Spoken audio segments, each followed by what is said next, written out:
Hi there, welcome to Something Saturday. So I thought I would share with you something that I learned about the other day. A lady called Linda Heller had done a YouTube video on this, and I really loved it. So I asked her if it was all right to share it with my team, which I did.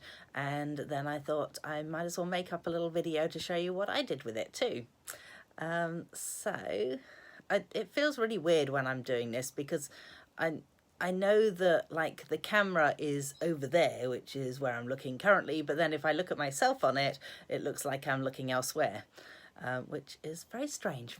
Anyway, I hope you're all having a good Saturday so far, and I hope you enjoy this, so don't forget to share it, so share the love, and I'm going to flip the screen and show you what I'm talking about. Right, let's see whether I can persuade this into its little... There we go. Alrighty. Oh, you know what I haven't got done? I haven't put the lights on. That would make all the difference, wouldn't it? I'm not sure whether it made all the difference, but it made a little bit of difference anyway. Oh, goodness me. I'm so sorry. Had this all organised, and then, of course, you take the phone off the stand, and then when you go to put it back, it never goes in the same place.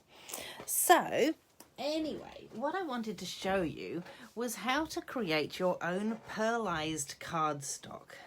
So, I'm hoping, actually I might just stand up and check whether you can see this. Can you see how amazingly pearly that looks? And then, hopefully you can see that is pearly, and that one, all of this I've pearlized, and this one too. So I really love the way it turns out with the shells, so I've kind of stuck with the shells, I have to admit. I'm going to move those to one side and bring this in.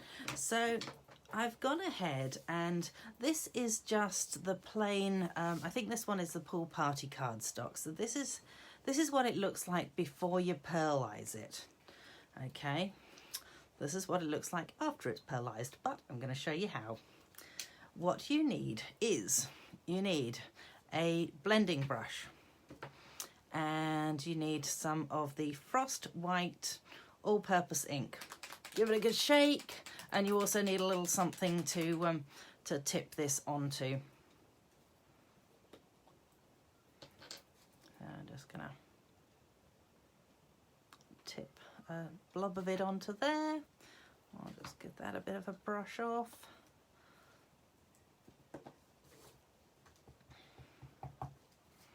And then all you do is rub it on.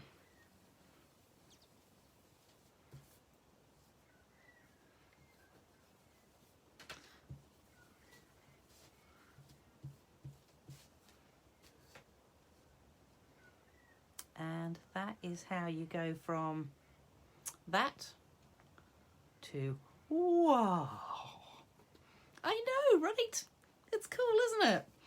So I'm just going to pop those to one side, and I thought I would show you. You can see on this one that it's actually slightly different colours, so it's got pinks and greens and blues in it. So what I've done is I've kind of slightly pre-done it.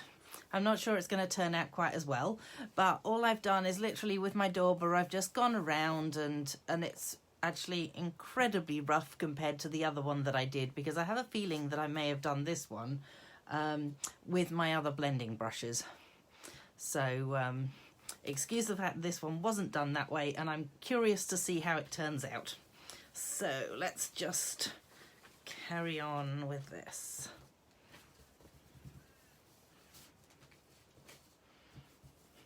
I just think it's fabulous the way that it colours up and just gives it that real shine. Hopefully you're getting that shine if I just keep moving it around there. I just think I need a bit more of this actually. So I'm going to add some more because I can. So here we go. So by the way, if you're looking for this in the catalogue, I will just quickly show you where it is. So it is here on page 146, and it's just up in the corner here. There's two of them. There's the Frost White and the Champagne Mist, and they're only $14 for a little pot. And they do last quite a while. Although I'm not so sure that they're going to last so long now that I've found this technique. So that happens, doesn't it? You sort of get into something and just keep going at it. So anyway, that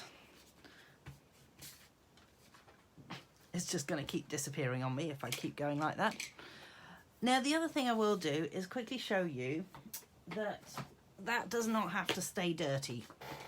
So I'm just going to use this, and this is my chamois, and I'm just going to give it really good clean on that. So it does end up looking a bit slightly manky looking, the poor thing, but when it dries a little bit stiff, and then all you do is just run your fingers backwards and forwards over it, and it goes back to being soft again. So just a little tip there for your blending brushes. Nice easy way to clean them off at least.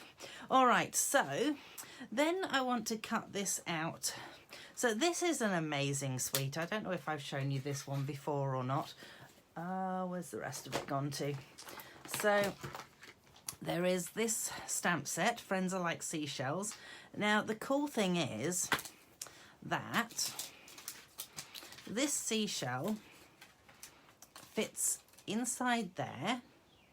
So does that one. So basically all the seashells fit into the different gaps, is what I'm trying to say, plus a few extras as well. And then you actually have an embossing folder, and the embossing folder also cuts out those seashells and it'll emboss it, which I just think it's amazing. So cool. Anyway, I'm just going to quickly run this through my Stampin' Cut and Emboss machine. So we'll move everything out the way, scoot over everything, because we're coming in. One Stampin' Cut and Emboss machine.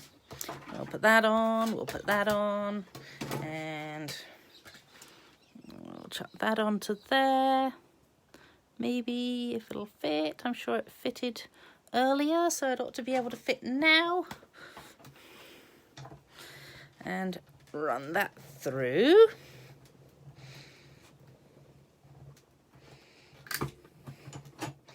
Okay.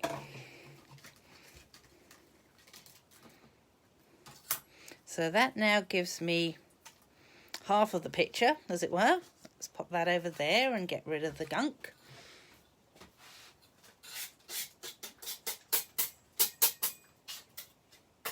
Excuse the bit of background noise there while I just clonk everything off. And then I want to emboss it. So, because this is one of the really thick embossing folders, I'm going to line it up. If I can see it. What have I done with my glasses? There they are. Hang on 1 minute while I just make sure this is going to line up. Oh, that's actually really good. Wow. Wow, I'm impressed with myself. There we go. All right. So because it's one of the big embossing folders, the thick ones, 3D embossing folders, there you go, let's find the right name for it. You actually need the 3D embossing extra bit for this machine, which probably has a name. There it is. That's not a cutting plate, number 4. And then we will just move this out of the way again. Let's take everything out and put it back into its little corner. This is where the magic happens. Whoa. How amazing is that? I'm actually really pleased with the way that turned out. I wasn't sure that it was going to work so well.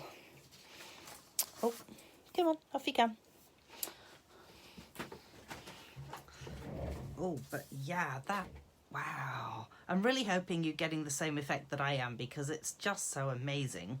So what I've done with these cards, you'll probably be able to see, is I've cut one of those out and popped it over there. I've done another one just with some plain, so this cardstock is the Coastal Cabana rather than the Pool Party, which is what I've got there. So so I've just cut those straight off there, and then I've used a little bit of this over there. This one here, you can see that I've used that one in there. So it's really up to you how you cut it. I mean, potentially I could have cut that so that it kept that with it, or you can just, of course, put the whole thing onto a card and it looks quite amazing just like that too. So, oh, gee, I'm so really happy with the way that one turned out. It's funny because I really wasn't sure when I did it, and I thought, oh, I reckon that I've daubed a bit too hard. But no, I'm quite happy with that. I'm going to make up something with that, and then I'm going to pop the whole lot onto my onto my blog, so that those of you who like to see what I'm doing on my blog can have a check out of it.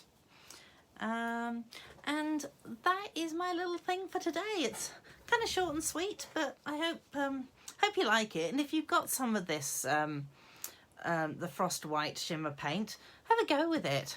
If you haven't got some, obviously buy some, why not? All right, and don't forget to share the video. I'll see you next Saturday. Thanks, bye.